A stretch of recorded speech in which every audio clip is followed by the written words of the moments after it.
Roofman is the story of Jeffery Manchester, played ably by Channing Tatum, with a strong supporting role played by Kirsten Dunst. Jeffery Manchester is a man who, after he comes back from Afghanistan, finds himself unsuccessful in civilian life. His wife leaves him because he's unable to provide materially for their children.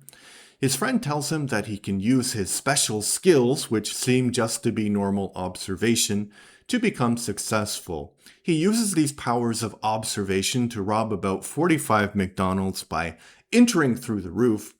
We see him at a birthday party for his girl, where instead of surrendering to the police, he puts the lives of his children in danger by trying to run away. He's caught quite quickly.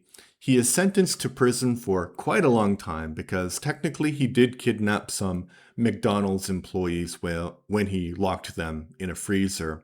His wife cuts off his contact with his kids, and we see him for a few scenes in prison. He uses his super duper powers of observation to notice that there is a way that can escape, so he does.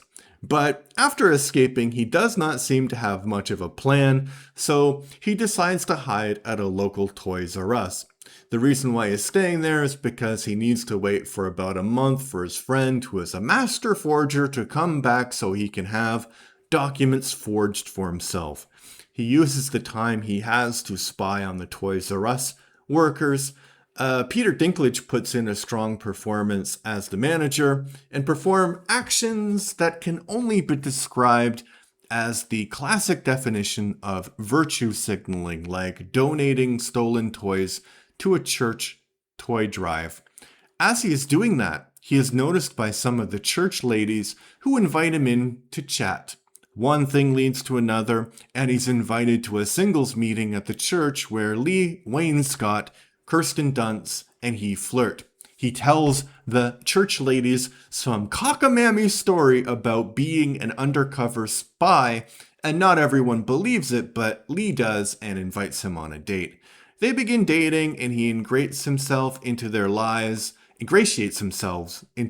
by toys stolen from the store and an attempt at being a father figure. Eventually, his friend tells him that he will need a lot of money to get the forged documents, so Jeffrey plans one last heist.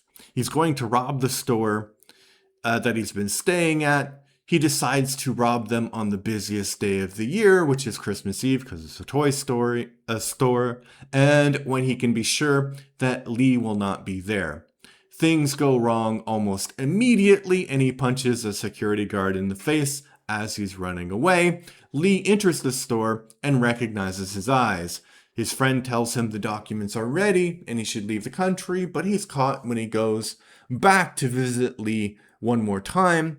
Lee tipped off the cops that she knew who the robber was, and they set up the arrest. The movie hints that Jeffrey was subconsciously aware of this and went anyway. But is the movie any good? I would say it's not a good or bad movie. It's an average one. There are three things I liked about it. The first is that despite the ridiculousness of the crimes depicted, the filmmakers handle it in a serious way. That's a good decision for two reasons. The first is that we get to see Jeffrey's desperation, and while there are humorous moments, it's never written off as a joke. The second reason it's good is because it shows that while Jeffrey didn't kill anyone, that was just a question of luck, so it gives the story a little bit of an edge. The next thing that I liked about this film is that it is unapologetically from Jeffrey's perspective. We barely see his wife's face. The film portrays him as this guy who only resorts to violence by accident and is always apologetic when this happens. It's gaslighting us. Jeremy isn't a great guy who just made bad choices. You don't accidentally rob 45 McDonald's.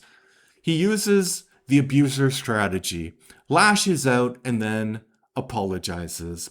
Another thing that is an indication of this is his friend, the forger. If he really existed, the FBI would be much more interested in him than in a burglar, and Jeffrey would have had a plea deal, but Jeffrey languishes in prison, so I think that character was either made up by Jeffrey or the writers of this movie. The last good thing about this movie is the performance of Kirsten Dunst. I don't mean this in a mean way, but she is completely believable as a woman in her early 40s that works in a toy story. She looks ordinary and even dowdy. While male actors are given the chance to be conventionally attractive, see Timothée Chalamet, actresses are usually held up to a much higher standard. So I like the fact that Mary Jane was able to grow up and not required to look like a bombshell. So while it has its moments, I'd say it isn't a movie you need to go out of your way to find. All right, that's my review. I am trying to be the most prolific reviewer of all time. If you want to help me do that, you can like this video if you liked what I had to say. You can subscribe to the channel. I'm trying to get to 30 subscribers, 40. Sorry, 40 subscribers by the end of July. So I think we can do it. We're at 20 now. We got a little bit of momentum. Yeah, and also another way to help is if you have something that you think I should watch, if you think that I would enjoy it, please leave it in the comment section and I'll put it on a list. I'll make like a master list of the things that I am watching. All right, thanks for your time. Bye-bye.